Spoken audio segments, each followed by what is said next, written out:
For many years, VSMMC had faced numerous criticism and backlash from the public. Insufficiency of available funds is not something new for the medical center.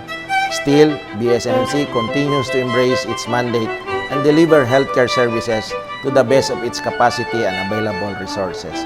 We never succumb to the common notion that people cannot expect quality care from a government hospital.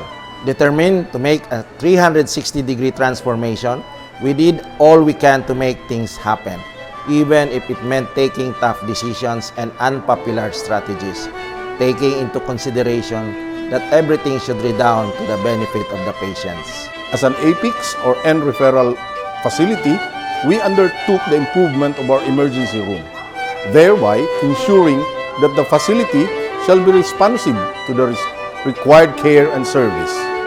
With the aim of delivering quality and accessible healthcare service, we renovated our operating room, and now we already have 13 operating rooms readily available to perform elective and emergency procedures at par with those from private healthcare facilities. In the performance of its mandate, VSMMC gives due consideration to the upholding of human dignity and well-being. Thus, VSMMC started renovating its wards and clinical areas to provide its patients the most conducive space for healing and recovery.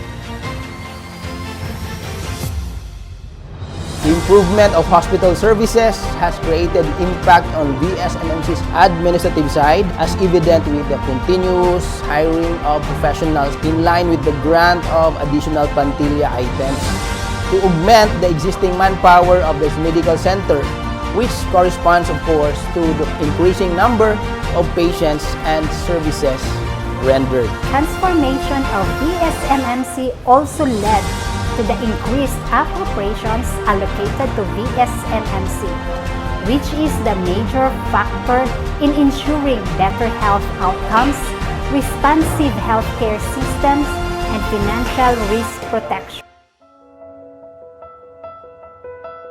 VSMMC is the only DOH hospital operating a College of Medicine in the entire country between a state university and a DOH hospital. In fact, CNU VSMMC College of Medicine is the only state-funded School of Medicine in the Central Visayas region at present. Today, Class Prima Cordis, the pioneer batch of 31 student scholars, has its hybrid classes amid the pandemic. It is a pioneer in the Return Service Scholarship under RA 11509, Doctor para sa Bayan Act, the legislative staff work of which VSMMC actively participated in. When everything suddenly came to a halt, when the entire world was faced with an unseen enemy, each one of us was caught off guard by this pandemic. No one was prepared. No one can claim to be an expert. But however, just because we do not know what we are facing doesn't mean that we will not do anything about it. Last March 27, 2020, the VSMMC Subnational Laboratory, otherwise known as the SNL, was established and accredited by the Department of Health in compliance to the set standards. Per DOH Memorandum Number 2020-0258A, providing for the expanded testing guidelines, VSMMC initiated the country's first drive-through, walk-through swabbing for the RT-PCR testing for SARS-CoV-2 on July 24, 2020. August 14, 2020, the VSMMC Dialysis Center, located at SMC Side City, Cebu, was open to the public. It will serve all non-COVID-19 patients requiring hemodialysis services. This undertaking is in coordination with the Department of Health Regional Office 7, SM Foundation, and the local government units.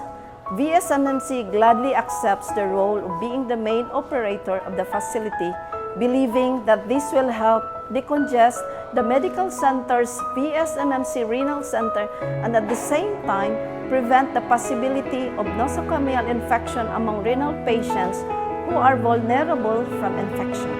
VSMMC strategically opened 2 chambers upon the approval of DOH Regional 7 to accommodate moderate cases from the main medical center.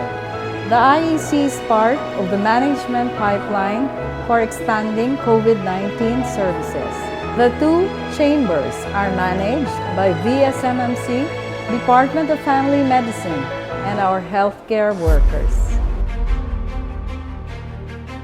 The awards received by VSMMC are our constant reminders that we should not sit on our laurels.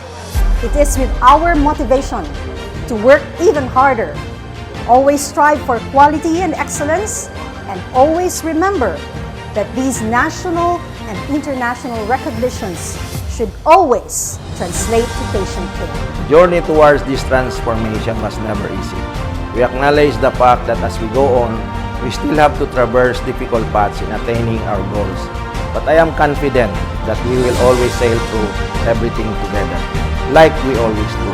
Amid the sleepless nights, logistical constraints, the dreaded pandemic, and a devastating calamity, we remain steadfast.